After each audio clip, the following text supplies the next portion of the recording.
இன்றைய வேத வாசிப்பு அப்போஸ்தலர் 2ஆம் அதிகாரம் 38 முதல் 47 வரை. பேதுரு அவர்களை நோக்கி, நீங்கள் மனம் திரும்பி ஒவ்வொருவரும் பாவ மன்னிப்புக்கென்று இயேசு கிறிஸ்துவின் நாமத்தினாலே ஞானஸ்நானம் பெற்றுக்கொள்ளுங்கள். அப்பொழுது பரிசுத்த ஆவியின் வரத்தை பெறுவீர்கள். வாக்குத்தத்தமானது உங்களுக்கும் உங்கள் பிள்ளைகளுக்கும் நம்முடைய தேவனாகிய கர்த்தர் வரவழைக்கும் தூரத்தில் உள்ள யாவருக்கும் உண்டாயிருக்கிறது என்று சொல்லி இன்னும் அநேக வார்த்தைகளாலும் சாட்சி கூறி, மாறுபாடுள்ள இந்த சந்ததியை விட்டு விலகி உங்களை ரட்சித்துக் கொள்ளுங்கள் என்றும் புத்தி சொன்னான். அவனுடைய வார்த்தையை சந்தோஷமாய் ஏற்றுக்கொண்டவர்கள் ஞானஸ்நானம் பெற்றார்கள். அன்றைய தினம் ஏறக்குறைய 3000 பேர் சேர்த்து கொள்ளப்பட்டார்கள். அவர்கள் அப்போஸ்தலருடைய உபதேசத்திலும் அந்யோன்யத்திலும் அப்பம் பெட்குதலிலும் ஜெபம் பண்ணுதலிலும் உறுதியாய் தரித்திருந்தார்கள். எல்லாருக்கும் பயம் உண்டாயிற்று. அப்போஸ்தலர்களாலே அநேக அற்புதங்களும் அடையாளங்களும் செய்யப்பட்டது. விசுவாசிகள் எல்லாரும் ஒருமித்திருந்து சகலத்தையும் பொதுவாய் வைத்து அனுபவித்தார்கள். காணியாட்சிகளையும் ஆஸ்திகளையும் விற்று ஒவ்வொருவனுக்கும் தேவையானதற்கு தக்கதாக அவைகளில் எல்லாருக்கும் பகிர்ந்து கொடுத்தார்கள்.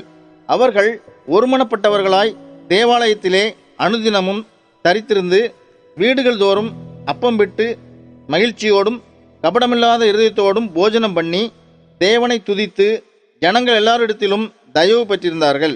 ரட்சிக்கப்படுகிறவர்களை கர்த்தர் அனுதினமும் சபையிலே சேர்த்து கொண்டு வந்தார். இன்றைய நற்செய்தி. கிறிஸ்துவின் சமூகமாய். பஹாமாஸின் தெற்கில் ராக்ட் தீவு என்று அழைக்கப்படும் ஒரு சிறிய நிலப்பகுதி உள்ளது. 19ஆம் நூற்றாண்டில் இது உப்பு தொழிலை கொண்டிருந்தது. ஆனால் அந்த தொழிலில் ஏற்பட்ட சரிவின் காரணமாக பலர் அருகிலுள்ள தீவுகளுக்கு குடிபெயர்ந்தனர். 2016ஆம் ஆண்டில் 80க்கும் குறைவான மக்கள் அங்கு வாழ்ந்தபோது தீவில் 3 மத பிரிவுகள் இருந்தன. ஆனால் மக்கள் அனைவரும் ஒவ்வொரு வாரமும் கடவுளை வழிபடுவதற்கும் ஐக்கியங்கொள்வதற்காகவும் ஒரே இடத்தில் கூடினர். மிக குறைவான குடியிருப்பாளர்கள் இருந்ததால் சமூக ஐக்கியம் அவர்களுக்கு முக்கியமாக தெரிந்தது. ஆதி திருச்சபையின் விசுவாசிகள் ஐக்கியத்தில் பலப்படுவதின் முக்கியத்துவத்தை அறிந்திருந்தனர்.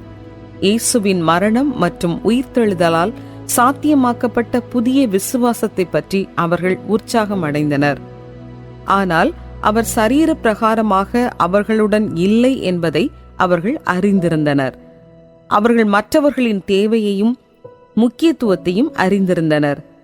அவர்கள் அப்போஸ்தலர்களின் போதனைகளுக்கும் ஐக்கியத்திற்கும் ஒற்றுமையை பகிர்ந்து கொள்வதற்கும் தங்களை அர்ப்பணித்தார்கள். அவர்கள் வழிபாடு மற்றும் உணவுக்காக வீடுகளில் கூடி மற்றவர்களின் தேவைகளை கவனித்துக் கொண்டனர். அப்போஸ்தலனாகிய பவுல் திருச்சபையை விசுவாசிகளின் திரளான கூட்டத்தார் ஒரே இருதயமும் ஒரே மனமும் உள்ளவர்களாய் இருந்தார்கள் என்று விவரிக்கிறார்.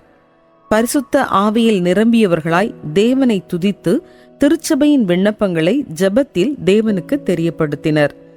நமது வளர்ச்சிக்கும் ஆதரவுக்கும் சமூக ஐக்கியம் அவசியம். தனியாக செல்ல முயற்சிக்காதீர்கள். உங்கள் போராட்டங்களையும் சந்தோஷங்களையும் மற்றவர்களுடன் பகிர்ந்து கொள்ளும் போதும் ஒன்றாக அவரை நெருங்கும் போதும் தேவன் அந்த சமூக உணர்வை வளர்க்க உதவுவார்.